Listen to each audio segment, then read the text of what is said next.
但没想到美国太心急了，过早暴露火力，不仅俄罗斯军队已经快速进入，中国军队进入哈萨克斯坦维和的可能性也不小。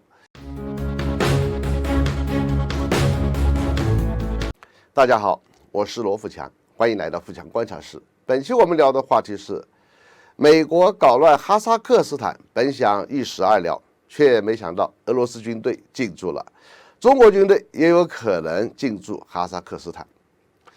全球高度关注的中亚5国中的最大国家哈萨克斯坦，突然爆发了似乎是谁也想不到的抗议示威，随后迅速转变为大规模的骚乱。更令人想不到的是，竟然同步升级为武装暴乱。关于哈萨克斯坦突然爆发的武装暴乱，真相远远超出我们的想象。原来，这还真是一场美国策划的颜色革命加暴力革命运动。但令美国极为挫败感的是，哈萨克斯坦的武装暴乱才持续了1周时间，就因为俄罗斯为首的吉安组织维和部队的超快速度进驻，哈萨克斯坦大规模暴乱引发的紧张局势，感觉就是在一夜之间就逐渐趋于稳定了。对于这一次武装暴乱，哈萨克斯坦总统托卡耶夫在社交媒体上多次发文，再次强调反恐决心。他强调，我的基本观点是不与恐怖分子谈判，我们必须杀死他们。哈萨克斯坦这一场突如其来的武装暴乱到底是怎么来的？我们先引用哈萨克斯坦总统托卡耶夫的话来说，他说，哈萨克斯坦正面临着暴徒和在境外受训的恐怖组织进行准备和协调的武装侵略，他们受到特别中心的训练、组织和指挥。其中有些人说的不是哈萨克斯坦语，阿拉木图至少遭到了6波恐怖分子袭击，总数约2万人。请各位特别注意，2万人，这是什么概念？这个数量足以让任何一个国家都难以应对。所以哈萨克斯坦总统托卡耶夫才会向吉安组织请求派遣维和部队协助镇压暴乱行动。还有一个极为重要的原因，哈萨克斯坦高层内有了叛徒，是他们在幕后主使了暴乱的一切行动。总统本人在相当程度上已经被架空，无法有效调集力量采取稳稳行动了，这又是一个很大的问号。哈萨克斯坦高层内部怎么出了问题？的确真是出了大问题。哈萨克斯坦有关部门多年前早就有了外国主导的武装训练营，但有关部门竟然故意视而不见，任由其开展活动。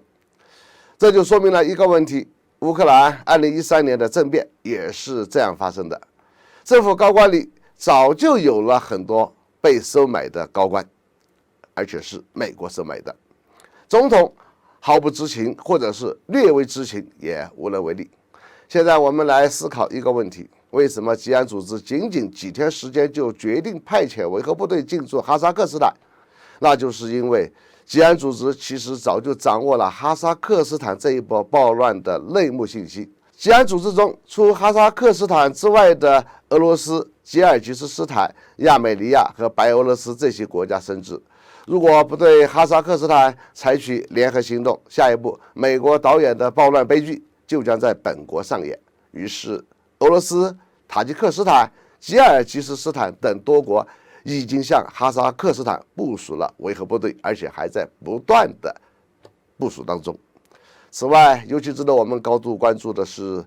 上合组织对哈萨克斯坦的局势表示严重关切，已经公开声明，如果哈萨克斯坦的相关部门提出相关要求，上合组织反恐机构准备提供必要的援助。这才是重点中的重点。上合组织是什么组织？其全称为上海合作组织，是哈萨克斯坦共和国、中华人民共和国、吉尔吉斯斯坦、俄罗斯联邦、塔吉克斯坦共和国、乌兹别克斯坦共和国在中国上海宣布成立的永久性政府间国际组织。现在我就可以用铁定的结论说，哈萨克斯坦的武装暴乱是美国多年来收买哈萨克斯坦一些高官，试图利用他们颠覆哈萨克斯坦政权，组建并扶持傀儡政府，然后捣乱俄罗斯和中国的战略后院，埋下超级炸弹的行动。但没想到美国太心急了，过早暴露火力，不仅俄罗斯军队已经快速进入，中国军队进入哈萨克斯坦维和的可能性也不小。美国再一次遭受战略失败和重创，赔了夫人又损兵，这对于欧盟国家士气的打击是非常沉重的。这对于美国控制下的北约东扩行动乃至欧洲国家对于美国的信任是釜底抽薪的一场沉重打击。好，本期话题就到这里，下次再见。